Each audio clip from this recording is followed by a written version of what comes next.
Welcome to the WRAL Daily Download. I'm your host, Ali Ingersoll. A year after the Canadian wildfires began, scientists are still talking about the devastating blazes that tore through forests up north, and they're concerned about where these fires could pop up in the future, including right here in our state. WRAL's climate change reporter Liz McLaughlin is joining me to talk about this possible threat to North Carolina. Thanks so much for being here today, Liz. I really appreciate it. Thanks for having me. So in North Carolina, is there a risk here, like the ones that we saw in Canada, Hawaii, or California? In short, yes. There just needs to be this alignment of conditions. So it's got to be hot, dry, windy, and there needs to be an ignition of some sort, whether that's something natural like lightning or human-caused like flicking a cigarette butt out of the window. And it just needs to move into a populated place to see that kind of devastation here that we saw in the fires you mentioned. 97 lives lost in Maui, 85 in the Camp Fire in California. And those conditions that make wildfires more likely to start and spread are getting more common because of climate change. So you went on this really interesting walk through the woods with an NC State researcher, right? So can you talk a little about what he pointed out along this walk and kind of some of these elements? So I spent a lot of time with Robert Scheller, who's a researcher at NC State, and he's done tons of studies over the years about like fire behavior, forest management, models for our region specifically, and the relationship between fires and climate change. And we kind of walked through Schenck Forest, where they do controlled burns sometimes, and that's very close to where we are now. I think it's a mile away or something. And he was pointing out these dried pine needles, pine cones covering the forest floor that are fire fuels, very flammable. And North Carolina is already seeing an increase in some of these fire-friendly conditions like hotter weather, drought, which both dry those fire fuels out more. And we just had a drought in recent months, and it's very likely that we could have another severe drought like we did in 2016. I'm sure that walk was super interesting. What are some other factors that could put us at risk here? So we've seen wildfires before here, right? It's not completely uncommon, especially in the eastern part of the state. There are Pocosin ecosystems, those big peat fires, and even in the west, like we saw in November, I think it went into Tennessee. So there's this natural cycle of fires that can occur just to control vegetation overgrowth. But the problem really occurs when people and property are in danger. And that could be very devastating here because there's something called the wildland-urban interface, which basically just means an intermingling of trees and forest and buildings and homes.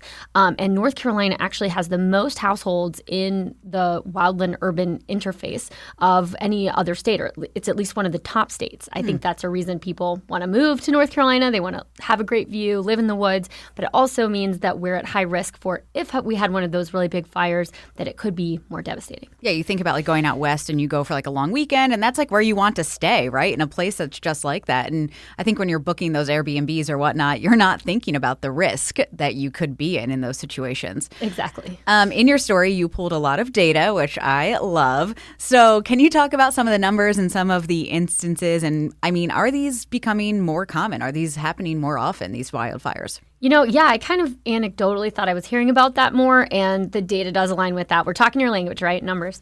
Researchers at the University of Florida looked at data on wildfires from the past 36 years and saw basically across a large swath of the East Coast that there was an overall trend of fires increasing in size, in frequency, and shifts in the fire season.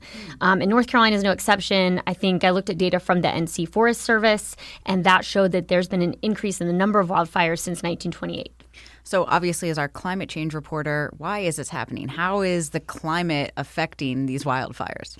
Yeah, climate change is a big part of this, basically because it's making the weather conditions more conducive to wildfires more common.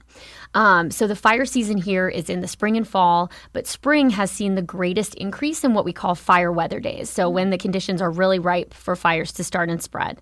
The central and coastal plain are seeing increases in fire weather days of more than a week over the past 5 decades. And the northern Piedmont, so the region just above Raleigh, is seeing nearly 2 more weeks of those fire weather days than it did in the 1970s. And that's the largest increase of the whole eastern region. So a lot to really keep an eye on, too, as it's becoming more common and going through the future, too.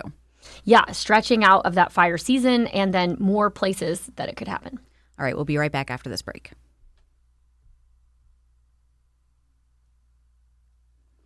Welcome back. So here at WRAL, we are very lucky to have a climate change reporter. I feel like your reporting takes you everywhere, from the coast to the mountains, everywhere in between.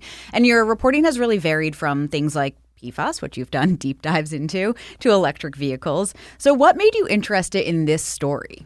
Honestly, Ali, it was just smelling those Canadian wildfires last year. I mean, all the way in our backyard, seeing the smog for something so far away when 46 million acres burned. I mean, that was an unprecedented wildfire season. And looking at the data during that time, the fire weather danger index was 50% higher than it was in any other year in its recorded history. So it was kind of this freak event, and the wildfire seasons of that severity are at least 7 times more likely to occur because of climate change. So I really wanted to look into, what was happening here. And I think we shouldn't just care about natural disasters when after they happen or if they're in our own backyard. I think that's a lot of focus of climate science these days, improving modeling so we're aware of what's happening, how the risk is changing, and then focusing on adapting, preparing, and developing resilience.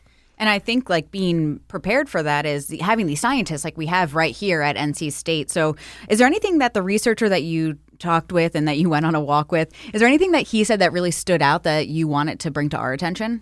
I think just, again, how quickly these conditions to change. I mean, he can change. He called what happened in Maui and Greece flash drought events. So these conditions can just change very quickly, and then a fire can occur and grow very quickly and spread very quickly.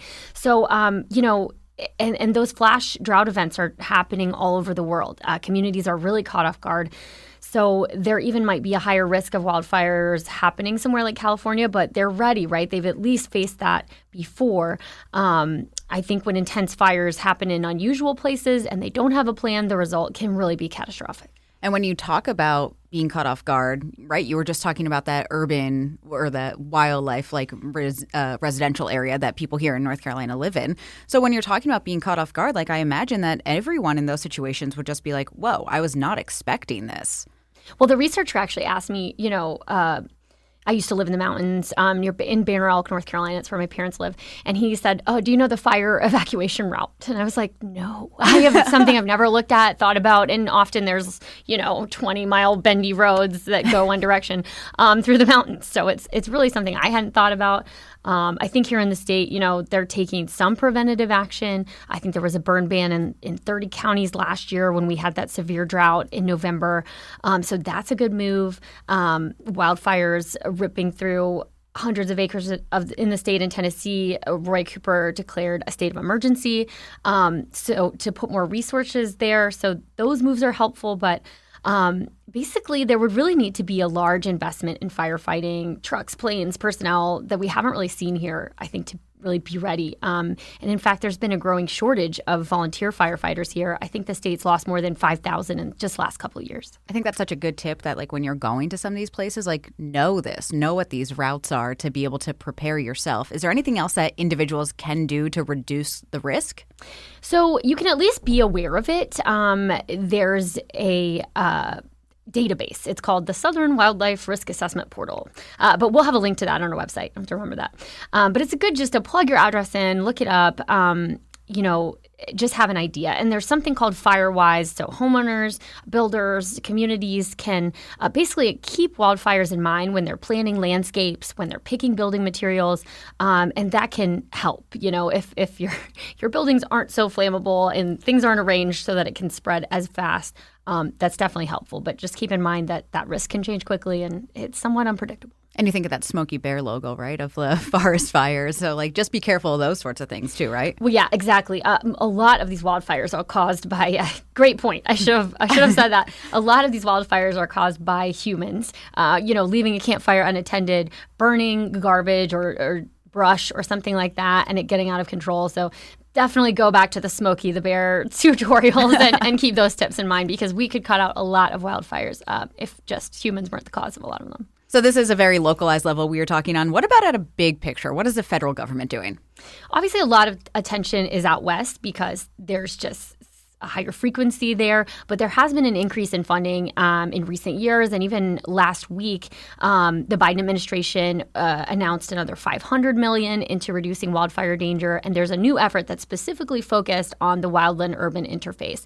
So we talked about climate change a lot, but really development, land use is also an important key to the puzzle when it comes to preventing and controlling wildfires. So having that kind of new focus from a federal level might be good for just some planning, consistency across the states. And most of that money will go towards the Forest Service 10-year kind of strategy. And there's already been $1 billion spent on that effort. Oh, wow. Well, thank you so much, Liz, for joining me and for your reporting on this. And thank you for listening to the WRAL Daily Download. If you enjoyed this podcast, you can find more podcasts from WRAL News at WRAL.com. Just search podcast. From sports to true crime, there are plenty of shows to keep you informed and entertained. Thanks for listening.